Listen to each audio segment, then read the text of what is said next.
Hello, and welcome to another episode of Reading Reddit with Amber. Happy Spooky Sunday! Today I have a batch of stories for you from r/LetsNotMeet. I use creepy music in the background for these videos. Because the sound intensity level varies depending on whether you are listening with headphones or without, I have developed both a version that is best with headphones and a version that is best without. You are listening to the no headphones version. For the headphones version, click on the link in the description below. Our first story today is called The Bus Driver. So when I was 15, I was completely incorrigible and hung out with some not so great people. My main friend group hung out at this house that we dubbed our house.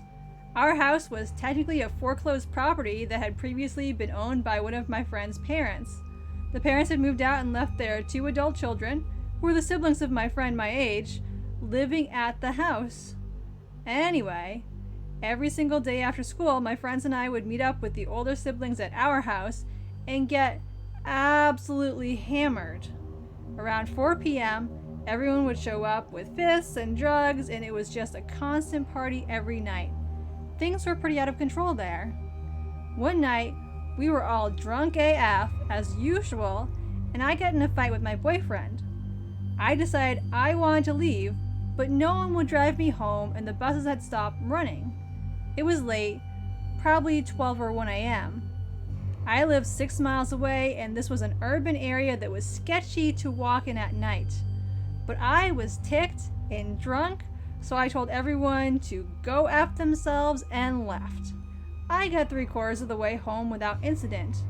I hadn't seen a single car or person, and while I was kind of scared, I was feeling more confident the closer I got to home. I was crossing the freeway overpass that glides down into the valley where my neighborhood is. All of a sudden, I hear a whirring noise and see lights coming from behind me. I look over my shoulder and see a bus coming up beside me. The destination marquee is blank and the lights inside are dim. I turn away and keep walking, and as the bus gets closer, it slows down and drives right next to me. This goes on for maybe 30 seconds when I start to feel genuinely uncomfortable and glance up. The bus stops and the driver opens the door. He's not wearing a uniform. I still remember him pretty clearly. 50-something, salt and pepper hair, medium length for a man, thick darker gray beard, copper wire rimmed glasses. He leans against the driver's wheel and looks me up and down. "You look really young," he says, and I, like an idiot, stutter that I'm 15, thinking, like most 15-year-olds, that 15 isn't young. He smiled really slow and said, "This is a dangerous area to be walking alone, and there are all types of men out there. Why don't I get on the bus?" Now, I may have been drunk, I may have been 15, and I may have been deludedly self-confident, but I wasn't that stupid. Something just didn't feel right, you know? I told him no thank you and quickly started walking again. For a while, the bus behind me didn't move, and then I heard its brakes lift and it started creeping up behind me again. By this time, I'm over the bridge and walking down a sidewalk with apartment complexes on either side. The bus pulls up again and opens its doors while following me. The man again tells me it's not safe and asks me to get on the bus. I told him no, I'm really almost home, it's fine, and I start walking faster. He closes the doors but keeps the bus keeping pace with me, and I'm really starting to worry. Finally, I decide to just run. So I start running, and at first I put some distance between myself and the bus, but he's still behind me. I slow down when I feel far enough away and catch my breath, but keep walking. Next thing I know, the bus starts gaining on me again and honks its horn. I screamed and fell over, still super drunk and now very scared. I got up and scurried into the neighborhood at my side and hid behind one of the carports. I could still see the road and the bus had stopped. Its doors opened and the man came to the doorway and looked out in both directions. He lingered there for a moment and then I heard him say, "Darn!" and he got back to his seat, closed the doors and drove away. It took me another 30 minutes to get home, even though it was less than a mile at that point, because I took a convoluted way through the bushes, yards, and apartment complexes, terrified the bus was still cruising around looking for me. So to that bus driver all those years ago, let's not meet again. Our next story is Landlords from Heck. When I was in my early 20s and living in Chicago, I wasn't making much money. When I found this apartment, it was too good to be true. The top floor of a duplex with 6 rooms for $775 a month. The agent who showed me the apartment stressed to me that the landlords were very religious. I didn't have a problem with that, even if it did sound a little ominous. The landlords were an elderly couple that lived downstairs. They seemed okay at first. When I saw them in the yard, they would smile at me. I took good care of the house. Then when they saw I was having my boyfriend over, things started to get really weird. One day I was in my office writing. I hear a knock at the door. I open it and it's the old lady from downstairs. Before I can say hello, she says, "Have you ever gotten an abortion?" I shut the door in her face. No thanks. This was a colossal mistake. The house was laid out kind of weird. There was a door at the bottom of a flight of stairs that I thought led to a communal laundry room, but after accidentally opening it once, I discovered it led directly into my landlord's living room. I unfortunately learned this the hard way. I was in my kitchen cooking. My boyfriend was at work and I was by myself when I heard what sounded like the click of a door. Okay, I say out loud, what the F was that? I didn't really make the connection it could have been the door that led into their living room. I walk into the hallway and look around. I don't see anyone at the end of the hallway. I poke my head into all the rooms, nobody there. Then I look down the staircase leading to their house, and the neighbor lady is standing there, staring me down. I screamed. She flinched and I stepped back into her apartment and swung the door shut.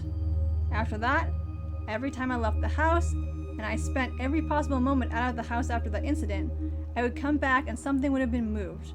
A window would be shut. Once, the shower was dripping and my towel was damp. I couldn't lock the door because since it was technically a door to their house, they were the only ones with the key.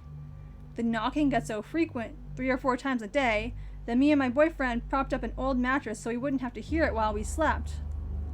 The second to last straw was when I opened the door for work and the stairs were gone. I physically could not leave my house because there were no stairs.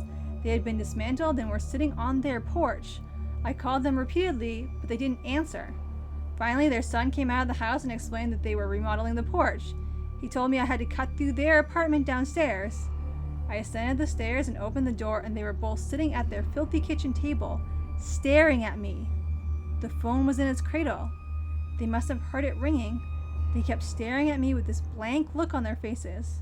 I crossed their kitchen and left out the back door. A few days later, I came home from my job and noticed the bathroom floor was almost completely flooded, like somebody left a faucet on or a shower on. The old woman, seeing that I had come home, came upstairs and knocked, screaming at me that I had flooded the bathroom and that her son had to come and fix it. I was so run down at this point that I just told her it was okay. Her son comes by a few hours later. He is drunk. I open the door and tell him that I need an hour or so before he comes, and he picks something up and swings it at me. It was a massive wrench. I somehow duck out of his way as he stumbles over. I book it down the newly repaired stairs as quickly as possible and call the police. They come by and take down a complaint, but claim since there was no physical contact, they can't do anything. I learned later that the old couple had a daughter on the force.